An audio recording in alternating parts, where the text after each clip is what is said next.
پھر جہاں سے آتا ہے اس کو جس مرضی نام سے آپ پکار لیں، لیکن فیصلے وہیں سے آتے ہیں اور وہی انہی کے اوپر عمل ہوتا ہے. اچھا ٹھیک ہے. یہ عدلیہ جو آج بہت آزاد ہونے کی بات کرتی ہے، اس کا بھی اگر آپ کو میں پس منظر بتانے بیٹھوں تو 3 مارشل لا جس ملک میں لگے تھے ان تینوں کو انڈیمنٹی دینے میں ایک دفعہ پارلیمنٹ نے رول ادا کیا تھا، اور تینوں دفعہ ہماری جو اعلیٰ جوڈیشری ہے جو اتنے بڑے بلند بانگ دعوے کرتے ہیں، انہوں نے آئین کی ریڑھ لگائی تھی، اور اس بری طرح سے لگائی تھی کہ ایک ملٹری ڈکٹیٹر کو یونیفارم میں یہ اختیار دیا تھا کہ 3 سال تک آپ جو مرضی ترمیم آئین میں کرنا چاہیں وہ کر لیں، جو دنیا کی کسی بنانا ریپبلک میں بھی نہیں ہوتا. ٹھیک. ہیونگ سیڈ دیٹ، اس لیے میں بڑے وثوق سے یہ کہہ رہا ہوں کہ یہ جتنی مرضی بات چیت مذاکرات اس کے دعوے کر لیں، جتنے مرضی اس کے راؤنڈ کر لیں، فیصلہ الٹیمیٹلی وہیں سے ہونا ہے جو فرنٹ پر نہیں آنا چاہتے. ٹھیک. لہٰذا اس سے پھر ایک جو عجیب نتیجہ نکلتا ہے وہ یہ ہے کہ چاہے مذاکرات پس پردہ ہوں یا بظاہر ہوں، یہ ہونے حکومت کے ساتھ ہی ہیں. اچھا تو میں اس کو پھر ری فارمولیٹ کرتا ہوں اپنی بات کو کہ مذاکرات جو ہیں حکومت ہی کے ذریعے ہوں گے، کوئی اور کسی سے براہ راست بات نہیں کرے گا. یہ ہے نئی صورتحال. اچھا ٹھیک. دیٹ مینز جو یہ کہا جا رہا ہے پی ٹی آئی کی طرف سے کہ حکومت کی کمیٹی جو ہے وہ با اختیار نہیں ہے یا حکومت کے پاس اختیار نہیں ہے، یہ سب ٹھیک نہیں ہے. بخاری صاحب، مذاکرات تو حکومت کر رہی ہے، چاہے کسی کی بھی ایما پہ کر رہی ہو. اب حکومت بانی پی ٹی آئی سے ملاقات کے معاملے پر بھی کافی زیادہ یہ مذاکرات تاخیر کا شکار نظر آ رہے ہیں. پی ٹی آئی کہہ رہی ہماری ملاقات نہیں کروائی جا رہی. تو یہ جو مطالبے رکھے ہیں پی ٹی آئی نے، کیا آپ کو لگتا ہے کہ کل کو وہ مطالبے بھی گورنمنٹ جو ہے وہ تسلیم کر پائے گی؟ دیکھیں، پہلی بات تو یہ ہے کہ میرے خیال سے رہی ہم اپنے ناظرین کے ساتھ اگر آنیسٹلی شیئر کریں تو مجھے یوں لگتا ہے کہ پی ٹی آئی کی پوزیشن ویکن ہوئی ہے. اچھا کیوں ویکن ہوئی ہے؟ 2 سال تک ہم نے یہ سنا لیڈرشپ سے بھی، بانی کی فیملی کے لوگوں سے بھی، ان سے مذاکرات کریں گے. یہ جوکرز جو ہیں، یہ جو ڈاکو اور چور ہیں، آپ کے بھی سامنے میرے بھی سامنے، ہم بھی یہیں تھے نا. پھر ہم نے دیکھا کہ اچانک مذاکرات کھیلنے کے لیے ایک کمیٹی بھی بن گئی. پھر وہ کمیٹی بار بار میڈیا کو بتا رہی ہے کہ ہم انتظار کر رہے ہیں، ہم سے کوئی بات ہی نہیں کر رہا ہے. یہ آپ نے سارا منظرنامہ دیکھا ہے. یہ کیوں ہوا؟ ہم کئی بار اپنے پروگرام میں بتا چکے ہیں کہ بانی پی ٹی آئی اور پی ٹی آئی ان دونوں کے اوپر ٹمینڈس پریشرز ہیں. کہیں مقدمات کا پریشرز ہے، کہیں پر آپ کے 9 مئی کے جو ٹرائل ہیں کہ ملٹری کورٹ میں ہونا ہے نہیں ہونا ہے اس کا پریشر ہے، کہیں فیصلوں کا جو چند اہم کیسز ہیں ان کا انتظار ہے. تو بہت سارے اس پریشر کی وجہ سے پی ٹی آئی کی یہ پوزیشن کہ ہم ان سے بات چیت نہیں کریں گے وہ ویکن ہوئی. دوسری بڑی وجہ یہ بنی کہ جو اسٹیبلشمنٹ ہے انہوں نے کیٹیگوریکلی ان سے کہا کہ ہم آپ سے بات کسی صورت اور کبھی نہیں کریں گے. اچھا. لہذا مجھے یوں لگتا ہے کہ انہوں نے بھی اپنا سارا اختیار جو ہے وہ حکومت کے پاس گروی رکھ دیا ہے کہ آپ جب یہ بیہیو کریں، جب یہ ڈھنگ کی گفتگو کریں تو آپ ان کی یہ بات مان کے ان کو یہ ریلیف دے دیں. تو مجھے لگتا ہے کہ آل از آل ارینجڈ. یہ ڈیلے جو ہے یہ بظاہر میرے خیال سے اگر میں جسارت کروں اور یہ کہوں کہ یہ مل کے، چاہے وہ حکومت ہے چاہے وہ پی ٹی آئی ہے، عوام کو بیوقوف بنا رہے ہیں. آپ بہت ساری باتیں بانی پی ٹی آئی کو اور پی ٹی آئی کی لیڈرشپ کو کرنی پڑتی ہیں to keep their voter and their worker intact. ٹھیک ہے، یہی حال حکومت کا بھی ہے. اچھا. انہیں بھی اپنے کانسٹیٹوئنٹس کے سامنے کچھ نہ کچھ پوزیشن تو بنانی ہے نا. اس لیے یہ جو گھڑماس ہے نا بیانات کا دونوں طرف سے، یہ اپنی اپنی کانسٹیٹوئنسیز کو مطمئن رکھنے کے لیے ہے. اچھا بخاری صاحب، جو مذاکرات شروع ہوئے تھے، عرفان صدیقی صاحب جو تھے وہ بڑے مثبت قسم کے ریمارکس دے رہے تھے مذاکرات کو لے کے.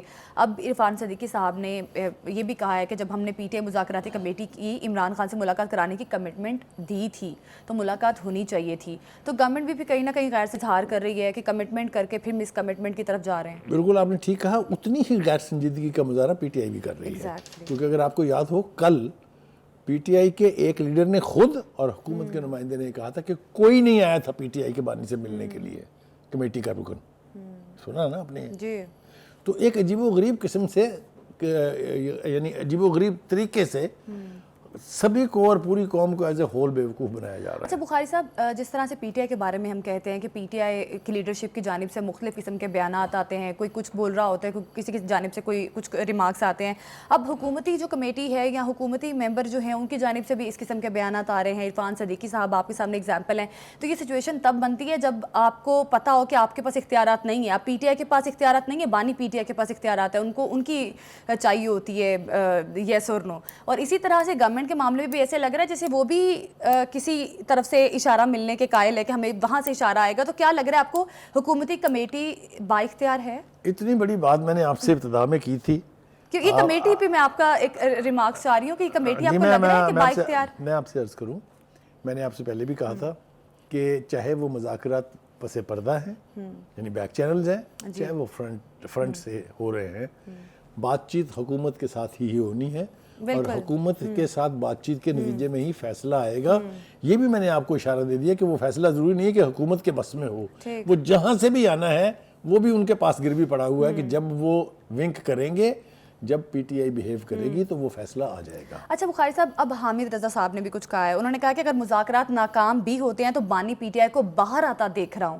تو یہ امید کہاں سے آ رہی ہے؟ یہ وہ امید ہے کہ ان کی گرفتاری کے اگلے دن سے ڈیٹیں دینی شروع ہو گئی تھی پی ٹی آئی کی لیڈرشپ. میں نام لے لے کے آپ کو بتا سکتا ہوں کس نے کون سی تاریخ دی تھی. کسی نے کہا 5 مئی کو واپس آ رہے ہیں پچھلے سال, کسی نے کہا تھا وہ اگست میں ہمارے ساتھ ہوں گے, کسی نے کہا نومبر میں, تو بس وہ سمجھیں آئے لو.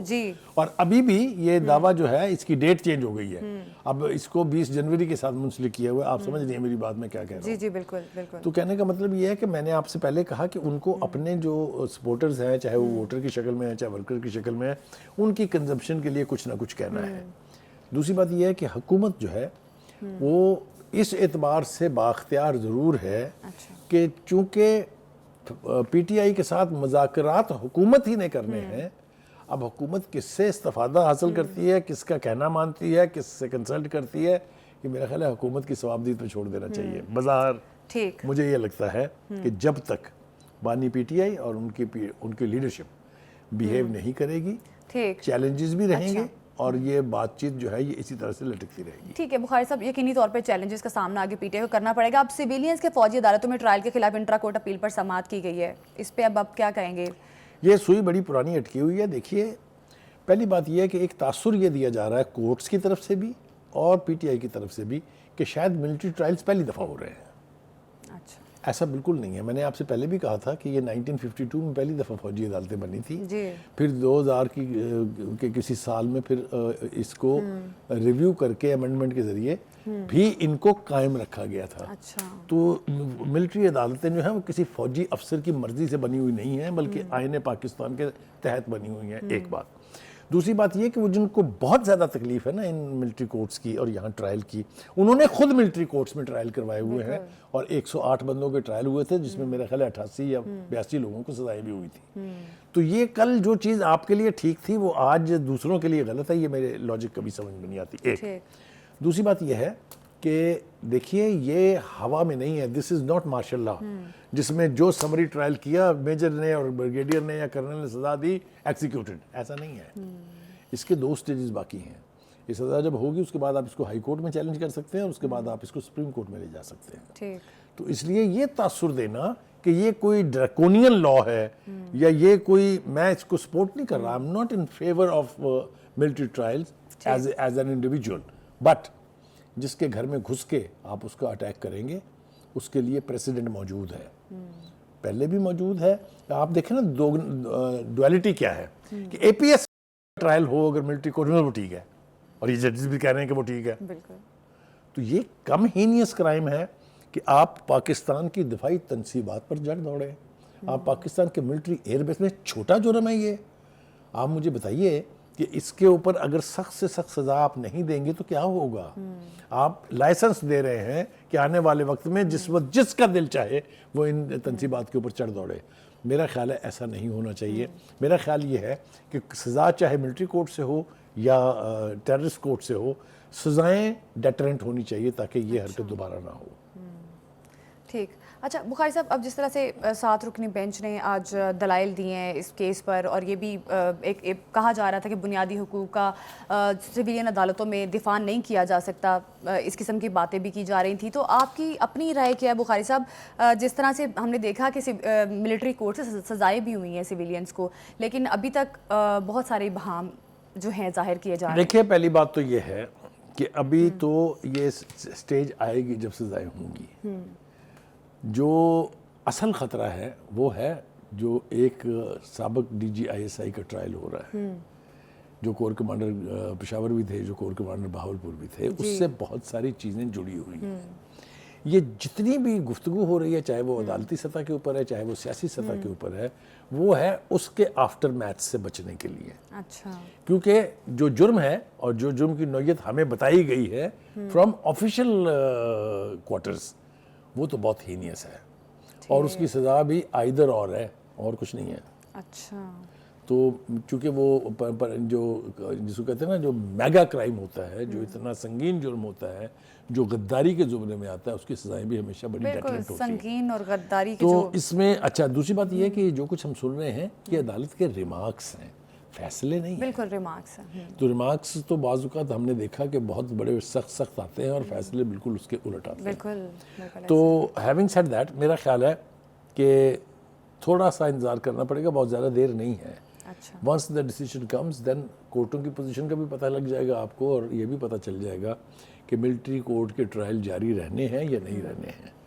اب یہ سارا دار و مدار جو ہے وہ عدالتوں کے اوپر ہے، لیکن میں آپ کو پھر یہ بتا دوں کہ یہ عدالتیں جو اس وقت ٹرائل کر رہی ہیں، ملٹری ٹرائل، یہ ان کی مرضی سے نہیں ہو رہا ہے، سپریم کورٹ کے آرڈر کے تحت ہو رہا ہے۔ آپ کو یاد ہوگا سپریم کورٹ کے 5 رکنی بینچ نے، غالباً 7 رکنی بینچ نے یہ کہا تھا کہ جو آپ کے پاس پینڈنگ ٹرائل ہے اس کے فٹافٹ فیصلے کیجیے آپ اور ایکسیکیوٹ کریں۔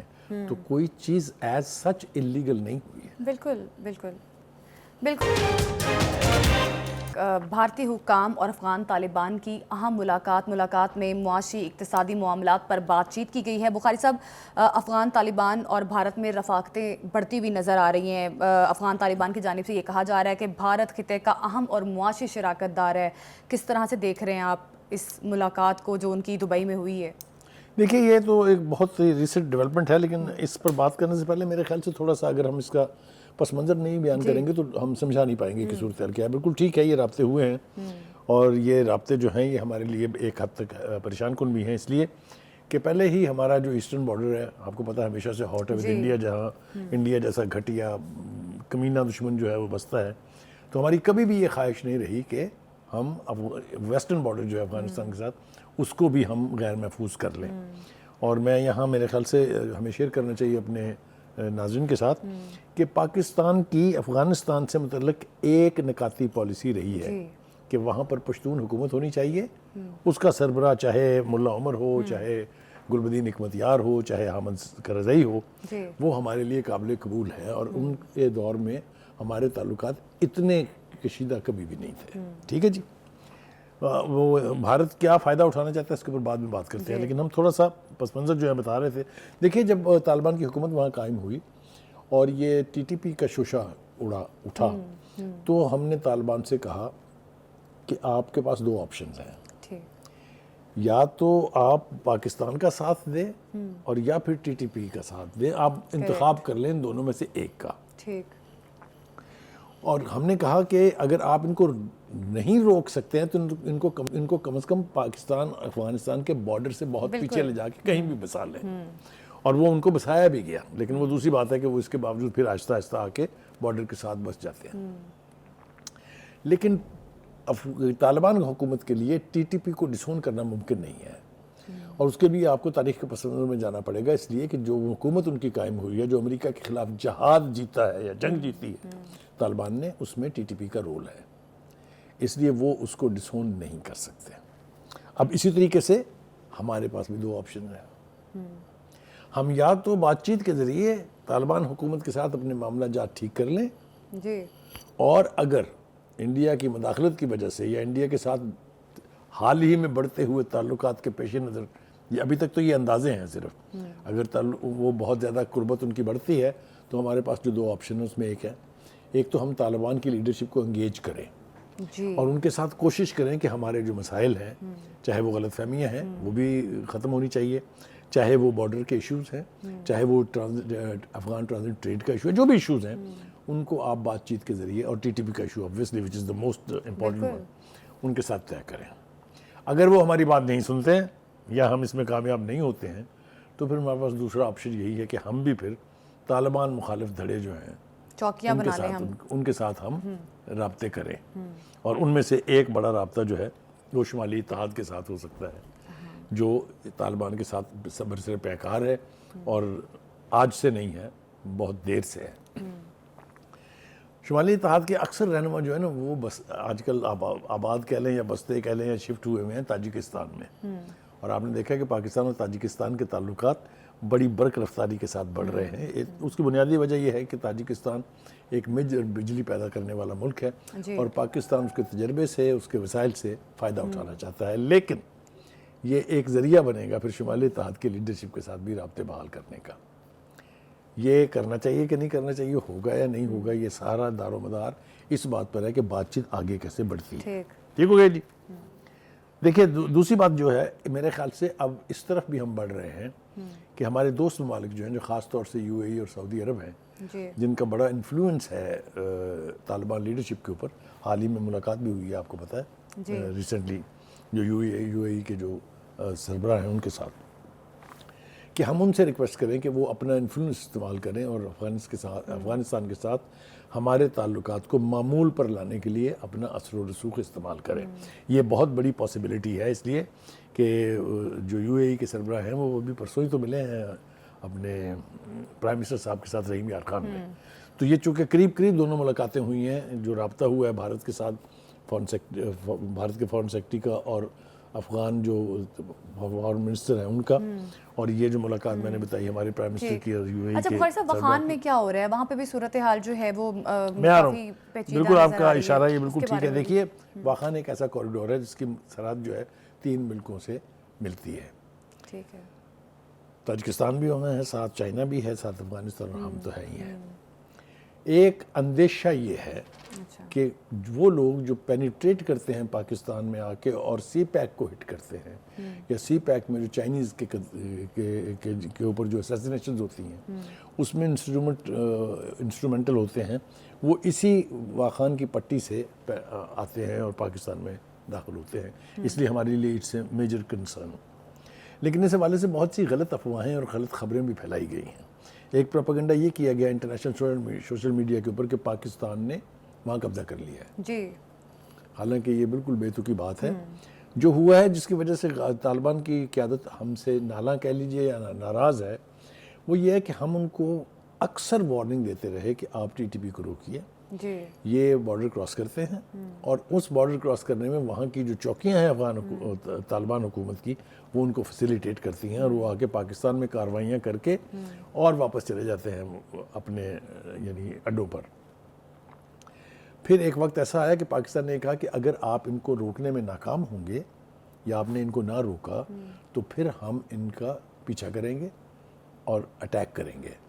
اور یہ ہوا بھی, ایک ریسنٹ سرجیکل سٹرائک ہوئی ہے جس میں جا کے ہم نے ان کو چیز کیا ہے, اور ان کو جس کے بارے میں افغانستان کا کلیم یہ ہے کہ جی ہمارے سویلین علاقے پر بمباری کی گئی ہے اور 46 لوگ جو ہیں وہ جان سے ہاتھ دھو بیٹھے ہیں. یہ ٹینشن جو ہے اس کو بڑھنے سے روکنا پاکستان کے مفاد میں بھی ہے اور افغانستان کے مفاد بخاری میں صاحب, آپ بھی کو ہے. لگتا ہے کہ ٹینشن کو روکنا, یا ابھی اب بات کر رہے تھے کہ مذاکرات کے ذریعے کوئی راستہ نکالنا چاہیے, جس طرح سے افغانستان کر رہا ہے, ٹی ٹی پی کے تو اپنا دوست کہتا ہے کہ ہمارے دوست ہیں, مہمان ہے یہ, اور ٹی ٹی پی جس طرح سے بارڈر سے حملے بھی کرتا ہے, تو بخاری صاحب, آپ کو لگتا ہے کہ مذاکرات کے ذریعے کوئی راستہ نکالا جا سکتا ہے؟ دیکھیے پہلے بھی جس طرح میں نے اشارہ کیا تھا کہ ایک وقت ایسا آیا تھا کہ ہمارے کہنے پر, ہماری درخواست پر, انہوں نے ان ٹی ٹی پی کے لوگوں کو ایک پیچھے کے پروونس میں جا کے آباد کر دیا. لیکن وہ دوبارہ پھر بارڈر پہ آ گئے. تو ایک دفعہ تو انہوں نے ہماری بات مانی تھی, لیکن اگر ہم یہ توقع کرتے ہیں ان سے کہ وہ ان کو وہاں سے نکال دیں گے یا وہ ان کے خلاف کوئی ایکشن لیں گے, تو یہ میرے خیال سے بے معنی بات ہے. ایسا نہیں ہوگا. میں نے بیان کر دیا اوپر کہ ان کے آپس میں درینہ تعلقات ایسے ہیں تاریخی اعتبار سے بھی, اور جو میں نے جنگ کہی امریکہ کے خلاف جو لڑی گئی ہے اس میں ان کا رول ہے, اس لیے وہ ان کو نکالیں گے تو نہیں. ہم نے ان کو یہ آفر کی تھی, اگر آپ کو یاد ہو, پاکستان حکومت نے, کہ آپ ہتھیار پھینک دیں, آپ پاکستان کے آئین کے ساتھ ایلیجنس ظاہر کریں اور آپ واپس آ جائیں, جس کے لیے وہ آمادہ نہیں تھے. Several round of talks were held, اگر آپ کو یاد ہو, following the visit of the then D G I S I Faiz Hameed, جو آج کل ٹرائل کا سامنا کر رہے ہیں. اس کے بعد بہت سارے وفود جو ہیں وہ وہاں گئے اس معاملے کو ریزالو کرنے کے لیے, لیکن وہ بنی نہیں. اچھا بخاری صاحب، بالکل صحیح بات ہے کہ بات بنتی ہوئی نظر نہیں آ رہی. ایک طرف سے افغانستان بھارت کے قریب جا رہا ہے، ان کے ساتھ اپنے معاشی اقتصادی تعلقات قائم کرنے کی کوشش کر رہا ہے. پھر دوسری طرف افغان طالبان کی جانب سے یہ بھی کہا جاتا ہے کہ پاکستان نے ایسا کوئی ثبوت فراہم نہیں کیا کہ ٹی ٹی پی نے ان کے علاقوں پر کوئی ایسا حملہ کیا ہے. تو یہ تو سب ہر چیز واضح ہے کہ ٹی ٹی پی پاکستان پر حملہ کرتا ہے، اور جس کے ساتھ اور یہ افغانستان کہتا ہے کہ ٹی ٹی پی ہمارے مہمان ہیں، ہم ان کے خلاف کوئی کارروائی نہیں کر سکتے. جن ملکوں کے بیچ بارڈر کامن ہوتا ہے وہاں اس طرح کی اسکرمشز تو ہوتی رہتی ہے، لیکن اس کا سکیل اتنا بڑا نہیں ہوتا جتنا بڑا اب ہو گیا ہے. جو میرے نزدیک زیادہ خطرناک بات ہے وہ یہ ہے کہ اس صورتحال میں اب انڈیا کود پڑا ہے. یہ سب سے زیادہ الارمنگ اور چیز تھی. انڈیا جو ہے وہ پاکستان کو بلیڈ کرنے کا کوئی موقع ہاتھ سے نہیں جانے دے گا. آپ دیکھیے ہمارے سی پیک کو گرج کرنے کے لیے وہ ایران کے ساتھ مل کے چابہار کی بندرگاہ جو ہے اس کو ڈیولپ کرنا چاہتا ہے ایز پیرلل ٹو سی پیک. اور مجھے یوں لگ رہا ہے کہ جو ابھی رابطے ان کے ہوئے ہیں شاید افغانستان بھی اس کا حصہ بن جائے گا. تو یہ خیر کی توقع تو خیر آپ ہندوستان سے نہیں کر سکتے، نہ اب تو طالبان سے بھی نہیں کر سکتے، بڑی بدقسمتی کی بات ہے. لیکن جیسا میں نے کہا کہ ہندوستان کے اس معاملے میں کود پڑنے کے بعد Pakistan has to be very careful. بالکل ہمیں بہت سالڈ پالیسی کے ساتھ اپنے تعلقات کابل اور کابل کی حکومت کے ساتھ بہتر کرنے چاہیے، کیونکہ اگر ہم نے یہ نہ کیا تو ہمارا سب سے زیادہ نقصان ہوگا. بالکل. دبئی میں جو افغان طالبان کی ملاقات ہوئی ہے، اس ملاقات کے بعد پاکستان کو یقینی طور پہ محتاط ہونا چاہیے اور پاکستانی گورنمنٹ کو مذاکرات کے ذریعے کوئی راستہ نکالنا چاہیے تاکہ طالبان حکومت کے ساتھ جو ہے معاملات ٹھیک کیے جا سکے. صہیونی حکومت نے گریٹر اسرائیل منصوبے پر کام شروع کر دیا ہے. اسرائیل حکومت کی جانب سے نقشہ جاری کیا گیا ہے گریٹر اسرائیل منصوبے کا، جس میں اردن، لبنان اور شام کے کئی حصوں کو شامل کیا گیا ہے. بخاری صاحب، اب جس طرح سے اسرائیل بہت پہلے سے خواب دیکھ رہا تھا، گریٹر اسرائیل منصوبے نقشہ جاری کر دیا ہے، منصوبے کا پلان بھی بنایا جا رہا تھا. اب آپ کو کیا لگ رہا ہے؟ کافی زیادہ تنقید کا نشانہ بھی بنایا جا رہا ہے عرب لیگ کی جانب سے، لیکن گریٹر اسرائیل منصوبہ جو ہے اس کو جو ہے عملی جامہ پہنانے کی کوشش کر رہا ہے اسرائیل. دیکھیے پہلی بات تو یہ ہے کہ یہ اس کا پہلے سب سے اظہار جو ہے وہ اسی یاہو نے یو این میں جب تقریر کی تھی جنرل اسمبلی کے سیشن سے، تو اس میں وہ نقشہ لگایا تھا اس نے. یہ پرانی ان کی خواہش بھی ہے، پرانی ان کی سازش بھی ہے. پہلی بات تو یہ کہ یہ لگتا ہے مجھے ایسے کہ اسرائیل وہ واحد ملک ہے جس کے پاس اپنے پڑوسی ملکوں کی جغرافیائی حیثیت تبدیل کرنے کا لائسنس ہے، اور یہ لائسنس ان کو ان تمام ملکوں نے دیا ہے جو بہت بڑے چیمپئن بنتے ہیں ہیومن رائٹس کے، جو بہت بڑے مامے بنتے ہیں ڈیموکریسی کے، جو بہت بڑے دعوے دار ہیں کہ ہم سے زیادہ ہیومن ویلیوز کو کوئی مطلب سمجھتا نہیں ہے. وہ سب چپ سادے ہوئے ہیں اس کی اس حرکات کے اوپر. یہ تاریخی حقیقت ہے کہ یہ یہاں پر پناہ لے کے آ کے کرائے کے گھروں میں رہنے کے لیے آئے تھے. یہ جو مامے بنتے ہیں اسرائیل کے، یہ ان کے باپ کی جگہ نہیں ہے. یہ فلسطینی لینڈ تھی. یہ فلسطینی لینڈ ایک دن ان کو چھوڑنی پڑنی ہے. یہ میری بات آپ یاد رکھیں. یہ جتنی مرضی خواہشات کر لیں، جتنی مرضی یہ کوششیں کر لیں. دوسری بات یہ ہے کہ یہ اردن، لبنان اور شام کے کئی حصوں کو شامل کرنے کی یہ بہت پرانی خواہش ہے. میں نے آپ سے کہا نا کہ یہ کوئی نئی نہیں ہے. مجھے اس بات کی خوشی ہے کہ پرامپٹلی وداؤٹ ویسٹنگ دا ٹائم متحدہ عرب امارات نے، فلسطین نے، سعودی عرب نے، اردن نے اور قطر نے اس حرکت کی اور اس دعوے کی مذمت کی ہے، اور کی جانی چاہیے. دوسری بات یہ ہے کہ اس نقشے کو سب نے ظاہر ہے مسترد کرنا تھا، اس لیے کہ وہ علاقے نہ کبھی تھے ان کے، نہ کبھی ان کے ہونے چاہیے. دوسری بات یہ ہے کہ ایک اور ایکسپوزر جو بہت بڑا ہوا ہے میں سمجھتا ہوں وہ یہ ہے کہ کولمبیا یونیورسٹی کے جو پروفیسر ہیں جیفری سیکس، انہوں نے ویڈیوز جاری کی ہیں جس میں انہوں نے ثابت کرنے کی کوشش کی ہے کہ یہی نیتن یاہو جو ہے یہ عراق میں جو جنگ امریکہ نے چھیڑی تھی اس کے بھی پیچھے یہی تھا، اور اس خطے میں جو تباہ کاری مچائی جا رہی ہے اس کا ذمہ دار بھی یہی ہے. تو یہ جس طریقے سے ایکسپوجر ہو رہا ہے خود امریکہ کے اندر اسی کے اپنے لوگوں کے ہاتھوں، تو نیتن یاہو جو ہے وہ کتنی دیر بکرے کی ماں خیر منائے گی مجھے یہ تو نہیں پتا ہے، لیکن جو ظلم کے پہاڑ انہوں نے توڑے ہیں فلسطینی عوام کے اوپر، اور جو کچھ انہوں نے کیا ہے لبنان میں، اور جو کچھ اب وہ کرنا چاہتے ہیں شام میں، جس طریقے سے آپ نے دیکھا کہ شام میں جو ہی حکومت بدلی ہے، لہٰذا یہ بات اسٹیبلش ہو گئی کہ بشار الاسد سے لے کے اور ان کے بیٹے تک جو اقتدار تھا وہ کم از کم اسرائیل کے خلاف بہت بڑی ریزسٹنس کا سمبل تھا. جو ہی وہ سمبل گرا ہے آپ نے دیکھ لیا وہاں پہ کیا ہوا ہے. اب ان کی آنکھیں جو ہیں وہ ایران کی طرف ہیں, لیکن Iran is not an easy پرے. یہ ہم پہلے بھی کئی مرتبہ کہہ چکے ہیں. ایران کی طرف اگر جائیں گے, دیکھ لیا انہوں نے جا کے, Iran is the only country which retaliated to an extent that they felt the heat within Tel Aviv. ان کے جو راکٹس کا اٹیک ہوا تھا, بالکل جو کچھ اسرائیل کر رہا ہے یا نیتن یاہو صاحب جو کر رہے ہیں, اس کو کافی زیادہ مذمت بھی کی جا رہی ہے. عرب لیگ کی جانب سے بھی کافی زیادہ تنقید کا نشانہ بنایا گیا ہے. جو گریٹر اسرائیل کا نقشہ اسرائیلی حکومت کی جانب سے پیش کیا گیا ہے, اس پہ کافی زیادہ مذمت بھی مختلف ممالک سے آ رہی ہے. پروگرام سے ہمیں دیجیے اجازت, اگلے ہفتے پھر ملاقات ہوگی. اللہ حافظ.